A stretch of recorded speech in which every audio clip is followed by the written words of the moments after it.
वसुदेवसुतं देवं कंसचाणूरमर्दनं देवकी परमानंदं कृष्णं वंदे जगतगुरु कृष्णं वंदे जगतगुरु। बोलो सूर्य भगवान की जय हो, विष्णु भगवान की जय हो। आज एक बहुत पुरानी कथा है जो आज भी बिल्कुल प्रासंगिक है। एक राजा को राज करते समय काफ़ी समय हो गया, बाल भी सफ़ेद होने लगे थे। एक दिन उस राजा ने अपने दरबार में उत्सव दे रखा और अपने मित्र देश के राजाओं को भी सादर आमंत्रित किया। वह अपने गुरुदेव को भी बुलाया। उत्सव को रोचक बनाने के लिए राजा ने राज्य की सुप्रसिद्ध नर्तकी को भी बुलाया गया। राजा ने कुछ स्वर्ण मुद्राएं अपने गुरुजी को भी दी ताकि नर्तकी के अच्छे गीत व नृत्य पर वे भी उसे पुरस्कृत कर सकें। सारी रात नृत्य चलता रहा। ब्रह्म मुहूर्त की बेला आई। नर्तकी ने देखा कि मेरा तबले वाला ऊँग रहा है और तबले वाले को सावधान करना जरूरी है, वरना राजा का क्या भरोसा दंड दे दे। तो उसको जगाने के लिए नर्तकी ने एक दोहा पढ़ा। घणी गई थोड़ी रही, या में पल पल जाए, एक पलक के कारण यूं ना कलंक लगाए। अब इस दोहे का अलग अलग व्यक्तियों ने अपने अनुरूप अर्थ निकाला। तबले वाला सतर्क होकर बजाने लगा। जब यह दोहा गुरुजी ने सुना तो गुरुजी ने सारी मोहरें उस नर्तकी को अर्पण कर दी। दोहा सुनते ही राजकुमारी ने भी अपना 9 लखा हार नर्तकी को भेंट कर दिया।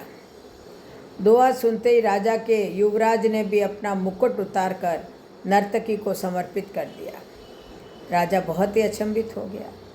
सोचने लगा, रात भर से नृत्य चल रहा है, पर यह क्या? अचानक एक दोहे से सब अपनी मूल्यवान वस्तु बहुत ही खुश होकर नर्तकी को समर्पित कर रहे हैं। राजा सिंहासन से उठा और नर्तकी को बोला, एक दोहे द्वारा एक नीच या सामान्य नर्तकी होकर तुमने सबको लूट लिया।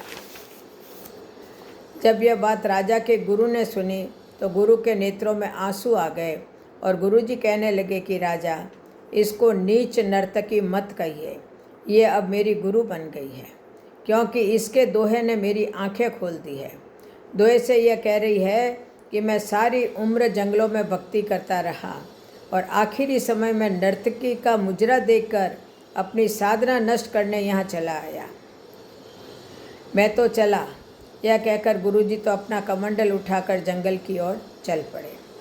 राजा की लड़की ने कहा, पिताजी, मैं जवान हो गई हूँ, आप आंखें बंद किए बैठे हैं, मेरा विवाह नहीं कर रहे थे। आज रात में अपने आपके महावत के साथ भागकर अपना जीवन बर्बाद करने वाली थी, लेकिन नर्तकी के दोहे ने मुझे सुमति दी कि जल्दबाजी न कर, हो सकता है तेरा विवाह कल हो जाए। क्यों अपने पिता को कलंकित करने पर तुली हुई है? युवराज ने कहा, महाराज, अब वृद्ध हो चले हैं, फिर भी मुझे राज नहीं दे रहे हैं।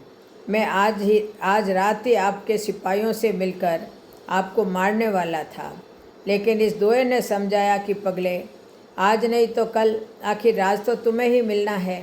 क्यों अपने पिता के खून का कलंक अपने सिर पर लेता है? थोड़ा धैर्य रख। जब ये सब बातें राजा ने सुनी तो राजा को भी आत्मज्ञान हो गया। राजा के मन में वैराग्य आ गया। राजा ने तुरंत फैसला लिया कि क्यों न मैं अभी युवराज का राज तिलक कर दूं। फिर क्या था, उसी समय राजा ने युवराज का राज तिलक किया और अपनी पुत्री को कहा कि पुत्री, दरबार में एक से एक राजकुमार आए हुए हैं, तुम अपनी इच्छा से किसी भी राजकुमार के गले में वरमाला डालकर पति रूप में चुन सकती हो। और राजकुमारी ने ऐसा ही किया और राजा सब त्याग कर जंगल में गुरु की शरण में चला गया। यह सब देखकर नर्तकी ने सोचा कि मेरे एक दोहे से इतने लोग सुधर गए, लेकिन मैं क्यों नहीं सुधर पाई। उसी समय नर्तकी ने भी वैराग्य आ गया।